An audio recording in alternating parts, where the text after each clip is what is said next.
कहिलेकाहीँ नि साथीहरू यो च्यातिएका लुगा जस्तै गरेर च्यातिएको मन पनि सिउने मिसिन भएको भए कस्तो हुन्थ्यो लाग्दैन?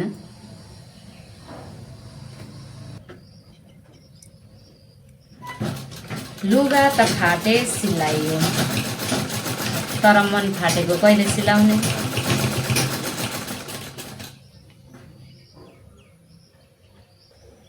कहिले राता, कहिले काला, कहिले नीला, कहिले हरिया।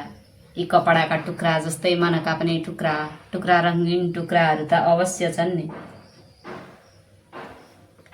कहिले राता मन फाड्छन्, कहिले काला मन फाड्छन्, कहिले सेता मन फाड्छन् त कहिले नीला मन फाड्छन्। यी सबै रङका कपडाहरू सिलाउने मिसिन बन्यो। मन सिलाउने मिसिन कहिले बन्छ होला? यसको प्रतीक्षामा छु है म चाहिँ।